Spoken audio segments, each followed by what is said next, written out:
1984 by George Orwell. Read by Jacques Saroche. Chapter 1.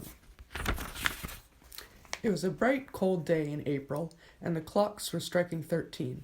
Winston Smith, his chin nuzzled into his breast in an effort to escape the vile wind, slipped quickly through the glass doors of Victory Mansions, though not quickly enough to prevent a swirl of gritty dust from entering along with him. The hallway smelt of boiled cabbage and old rag mats. At one end of it, a colored poster, too large for indoor display, had been tacked to the wall. It depicted simply an enormous face, more than a meter wide. The face of a man of about 45, with a heavy black mustache and ruggedly handsome features. Winston made for the stairs. It was no use trying to use the lift. Even at the best of times, it was seldom working, and at present the electrical current was cut off during daylight hours. It was part of the economy drive in preparation for Hate Week. The flat was 7 flights up, and Winston, who was 39 and had a varicose ulcer above his right ankle, went slowly, resting several times on the way. On each landing opposite the lift shaft, the poster with the enormous face gazed from the wall. It was one of those pictures which are so contrived that the eyes follow you about when you move. "Big Brother is watching you," the caption beneath it ran. Inside the flat, a fruity voice was reading out a list of figures which had something to do with the production of pig iron. The voice came from an oblong metal plaque, like a dulled mirror, which formed part of the surface of the right-hand wall. Winston turned a switch, and the voice sank somewhat. Though the words were still distinguishable, the instrument, the telescreen it was called, could be dimmed, but there was no way of shutting it off completely. He moved over to the window, a smallish, frail figure, the meagerness of his body merely emphasized by the blue overalls which were the uniform of the party. His hair was very fair, his face naturally sanguine, his skin roughened by coarse soap and blunt razor blades, and the cold of the winter that had just ended. Outside, even through the shut window pane, the world looked cold. Down in the street, little eddies of wind were whirling dust and torn paper into spirals, and though the sun was shining and the sky a harsh blue, there seemed to be no color in anything, except the posters that were plastered everywhere. The black mustachioed face gazed down from every commanding corner. There was one in the house front immediately opposite. "Big Brother is watching you," the caption said, while the dark eyes looked deep into Winston's own. Down at street level, another poster, torn at one corner, flapped fitfully in the wind, alternately covering and uncovering the single word "Ingsoc." In the far distance, a helicopter skimmed down between the roofs, hovered for an instant like a bluebottle, and darted away again with a curving flight. It was the police patrol, snooping into people's windows. The patrols did not matter, however, only the thought police mattered. Behind Winston's back, the voice from the telescreen was still babbling away about a pig iron, and the overfulfillment of the 9th three-year plan. The telescreen received and transmitted simultaneously.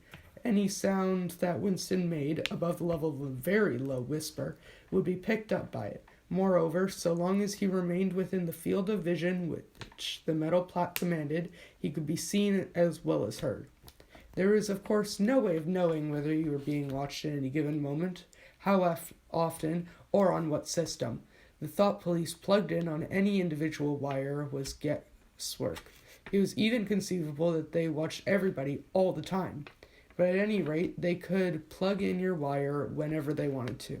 You had to did live, from habit that became instinct, in the assumption that every sound you made was overheard, and, except in darkness, every movement scrutinized. Winston kept his back turned on the telescreen. It was safer, though, as he well knew. Even a back can be revealing. A kilometer away, the Ministry of Truth, his place of work, towered vast and white above the grimy landscape. This, he thought, was a sort of vague distaste. This was London, chief city of Airstrip 1, itself the third most populous of the provinces in Oceania.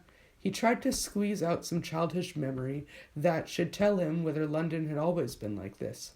Were there always these vistas of rotting 19th century houses, their sides shored up with balks of timber, their windows patched with cardboard, and their roofs with corrugated iron, their crazy garden walls sagging in all directions, and the bombed sites where the plaster dust swirled in the air, and the willow herb straggled over the heaps of rubble, and the places where the bombs had cleared a larger path, and there had sprung up sordid colonies of wooden dwellings like chicken houses.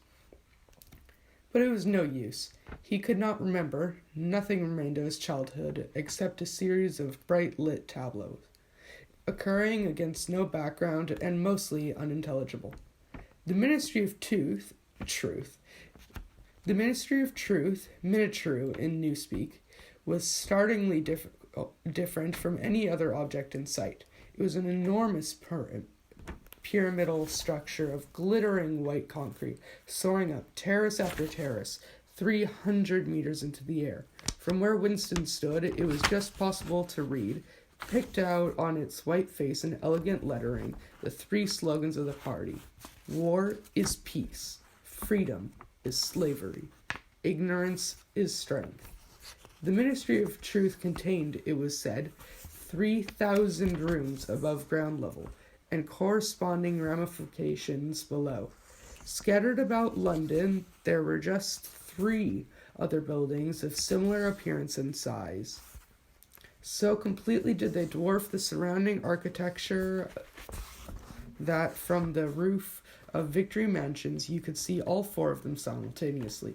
They were the homes of the 4 ministries between which the entire apparatus of government was divided.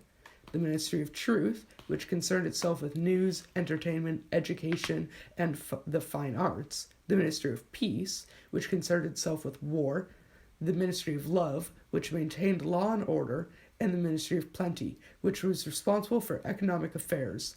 Their names in Newspeak, Minitrue, Minipax, Minilove, and Miniplenty. The Ministry of Love was the really frightening one. There were no windows in it at all. Winston had never been inside the Ministry of Love, nor within half a kilometer of it.